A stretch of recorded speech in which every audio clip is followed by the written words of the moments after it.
1000 square फीटचं घर फक्त 10 लाखात आणि 700 स्क्वेअर फीटचं घर फक्त 7.5 लाखात खरंच होतं का?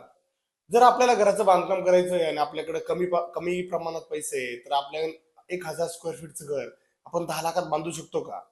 किंवा आपल्याला एक छोटं घर बांधायचंय फक्त 750 स्क्वेअर फीटचं, तर आपण 7-7.5 लाखात बांधू शकतो का?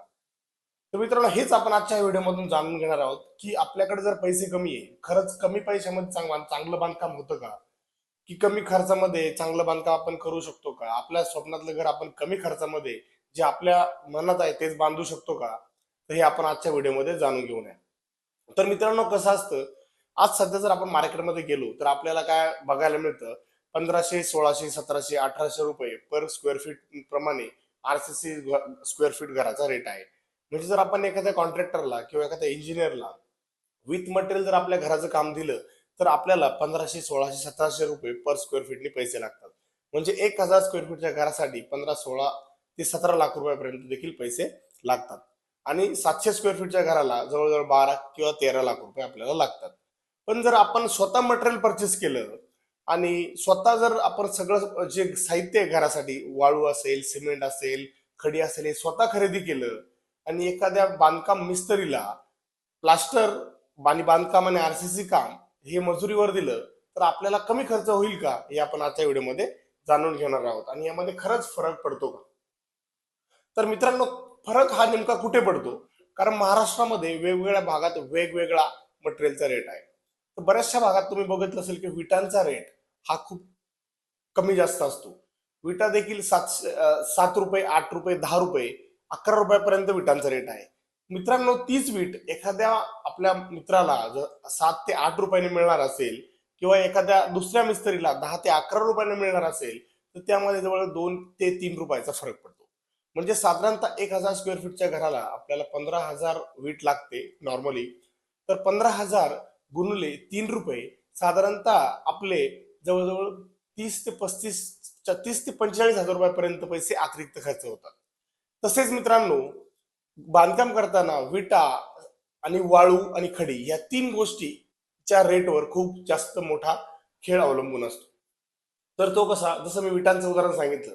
विटांचा रेट हा मातीवर असतो. जर एखाद्या भागात माती जास्त प्रमाणात उपलब्ध आहे किंवा त्या भागामध्ये जर वीट भट्ट्यांचं प्रमाण जास्त आहे, ट्रान्सपोर्टेशन कमी आहे, तर त्या ठिकाणी तुम्हाला खूप कमी प्रमाणात किंवा 8 रुपये, 7 रुपये किंवा 9 रुपयामध्ये वीट मिळते.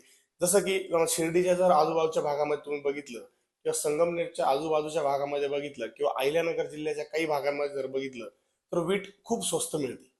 मी जसं सांगितलं की 7, 8, 9 रुपयापर्यंत देखील तुम्हाला चांगल्या क्वालिटीची वीट मिळते. 7.5 ते 8 रुपयात तुम्हाला घरपोच वीट मिळते. तोच जर तुम्ही विदर्भात किंवा मराठवाड्यात गेलात, तर त्या भागामध्ये विटांचा दर हा खूप जास्त आहे. 11 रुपयापर्यंत देखील तुम्हाला बांधकामासाठी लागणारी वीट मिळते. तर हा 3 रुपयाचा फरक आपल्याला 1000 स्क्वेअर फीटला आपण कॅल्क्युलेट केला, तर तो खूप जास्त 40 ते 45,000 रुपयापर्यंत जाऊ शकतो.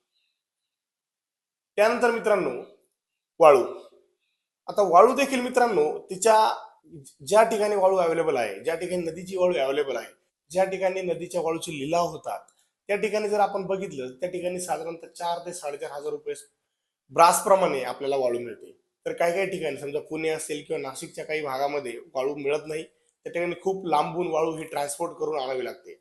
त्याच भागात एम सँड म्हणजे आर्टिफिशियल सँडचे देखील भाव खूप जास्त प्रमाणात वाढलेले आहेत. त्याचमुळे मित्रांनो, वाळूच्या प्रमाणामध्ये देखील 1000 ते 2000 रुपये पर ब्रास मध्ये देखील फरक पडतो. काही भागामध्ये 4000 रुपये ब्रास किंवा 4200 रुपये ब्रासने वाळू मिळते, तर काही भागामध्ये तीच वाळू 6000, 6500 रुपये पर ब्रास प्रमाणे मिळते. तर साधारणतः जर आपल्याला जर पूर्ण 1000 स्क्वेअर फीटचा हिशोब केला, तर त्यामागे किती फरक पडेल हे तुम्हीच बघू शकता. त्याचप्रमाणे मित्रांनो, खडी. ज्या ठिकाणी एक खडीचे क्रशर आहेत, ज्या ठिकाणी खूप जास्त प्रमाणात दगड उपलब्ध आहे, त्या ठिकाणी खडीचा भाव काहीसा कमी असतो. कारण आपल्याला बांधकामासाठी किंवा आरसीसी साठी साधारणतः 20 mm ची आपल्याला खडी लागते. खडीमध्ये देखील 1000 रुपयाचा ते 500 रुपयाचा पर ब्रास मागे फरक पडतो. त्यामुळे मित्रांनो, वाळू, खडी आणि विटा या 3 गोष्टींमध्ये जो पडणारा फरक असतो, यामध्ये तुमच्या बांधकामाचा रेट हा खूप कमी जास्त होऊ शकतो. जर तुमच्या भागामध्ये वीट तुम्हाला जर सहजासहजी मिळत असेल, वाळू तुम्हाला सहजासहजी कमी किमतीत मिळत असेल आणि खडी कमी किमतीत मिळत असेल, तर तुम्ही नक्कीच मटेरियल स्वतः परचेस करून एका मिस्त्रीला 270 ते 260 रुपये पर स्क्वेअर फीट प्रमाणे काम देऊन स्वतः काम करून घेऊ शकतात. त्यामुळे ते काम तुम्हाला खूप कमी रेटने म्हणजे 1100 ते 1200 रुपये पर स्क्वेअर फीट मध्ये देखील तुम्ही करू शकता. पण मित्रांनो, जर तुमच्या भागामध्ये वीट जर 11 रुपये असेल, वाळू 6000 रुपयापेक्षा जास्त ब्रास असेल, खडी देखील 3500-4000 रुपये ब्रास असेल, तर नक्कीच तुम्हाला 1400 ते 1500 रुपये पर ब्रास प्रमाणे बांधकामाला खर्च येणार आहे. त्याचप्रमाणे मित्रांनो, स्टील अलीकडच्या काळामध्ये जर आपण बघितलं तर मागील आपला जो 1000 स्क्वेअर फीटचा एक व्हिडिओ मी बनवला होता, तर त्यामध्ये त्यावेळेस स्टील 52 ते 53 रुपये पर केजी एवढा स्टीलचा रेट होता. तर आज तो रेट मित्रांनो 59-60 रुपयाच्या घरात आहे. त्यामुळे नक्कीच तो रेट देखील वाढलेला आहे. त्यामुळे स्टीलच्या रेटचा देखील तुमच्या घराच्या रकमेवर, तुमच्या घरासाठी लागणाऱ्या खर्चावर खूप जास्त प्रमाणामध्ये फरक पडतो. आणि मित्रांनो, अलीकडच्या काळामध्ये इराण इस्रायल युद्धामुळे जे टाईलसाठी लागणारं रॉ मटेरियल म्हणजे जो प्रोपेन गॅसची उपलब्ध न झाल्यामुळे सिमेंट आणि टाईलचे रेट्स जास्त प्रमाणामध्ये वाढले आहेत. त्याचं उत्पादन काहीसं कमी झालेलं आहे. त्यामुळे जी सिमेंटची बॅग 300 रुपयाच्या घरात होती ती आज 310-320 रुपयेच्या घरात आहे. त्यामुळे 20 रुपये देखील सिमेंटमध्ये वाढ झालेली आहे. आणि जसं टाईलचं मी बोललो, टाईलमध्ये देखील च्या रकमेमध्ये टाईल आणि ग्रॅनाइट देखील काहीसं महाग झालेलं आहे. तर मित्रांनो, जसं की सांगितलं, तुमच्याकडे तुमची जागा उपलब्ध आहे आणि तुमच्या भागामध्ये वीट, वाळू आणि खडीचं एक वेळ आपण समजू शकतो. पण वाळू आणि विटा जर तुम्हाला इझी मिळत असतील, म्हणजे खूप कमी किमतीत मिळत असतील मार्केटपेक्षा, तर तुम्ही नक्कीच त्या गोष्टी स्टॉक करून ठेवू शकता. तुमच्याकडे जर काही थोडेफार पैसे असेल, 1,00,000-2,00,000 रुपये तुमच्याकडे असेल आणि तुम्हाला 2-3 वर्षानंतर किंवा एखाद्या वर्षानंतर तुम्हाला घराचं बांधकाम करायचं असेल किंवा बऱ्याचशा लोकांना पावसाळ्याच्या नंतर घराचं काम करायचं असतं, तर तुम्हाला जर वीट कमी किमतीमध्ये मिळत असेल आणि वाळू कमी किमती मिळत असेल, तर या दोन गोष्टींचा स्टॉक तुम्ही नक्कीच करून ठेवू शकता. त्यामुळे तुमच्या घराला नक्कीच लागणाऱ्या पैशांमध्ये काहीच प्रमाणात कमी पैसे लागतील आणि तुमचा फायदा होणार आहे. पण मित्रांनो, जसं की मी सांगितलं, मराठवाड्याच्या काही भागामध्ये, पुण्यासारख्या शहराच्या आजूबाजूला आणि विदर्भामध्ये देखील विटांचं प्रमाण आणि विटांना तयार करण्यासाठी लागणारी माती मिळत नसल्या कारणाने विटांचे भाव खूप जास्त आहेत. 10 ते 11 रुपये 4 इंच एक छोटा विटेचा भाव आहे. तो स्टँडर्ड जी आपली ब्रिकची साईज आहे त्या साईजनुसार विटांचा रेट चेंज होतो.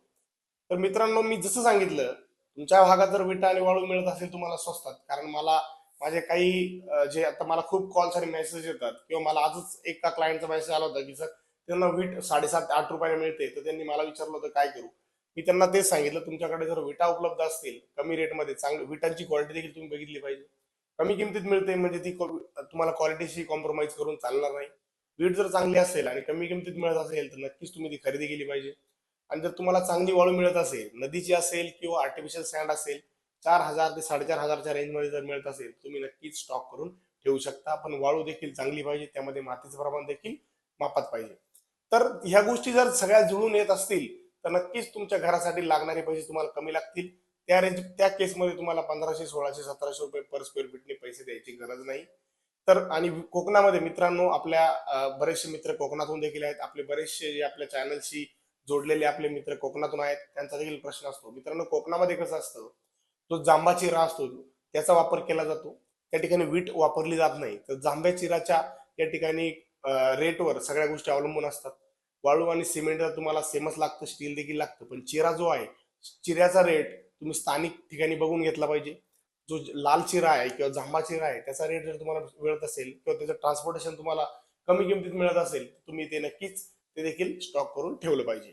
तर मित्रांनो, हा व्हिडिओ होता की आपल्या मित्रांना ज्यांच्याकडे कमी अमाऊंट मध्ये पैसे, ज्यांना स्वप्नातलं घर बांधायचं आहे पण त्यांच्याकडे पैसे कमी आहे, जे 1500, 1600, 1700, 1800 रुपये पर स्क्वेअर फीटने बांधकाम करू शकत नाही, त्यांच्याकडे कमी अमाऊंट मध्ये पैसे आहे, त्यांना मटेरियलचा स्टॉक करून ठेवायचा आहे किंवा त्यांना येत्या 5 महिन्यानंतर 6 महिन्यानंतर स्वतःच्या घराचं काम करायचं आहे, तर ते नक्कीच या गोष्टींचा विचार करू शकता.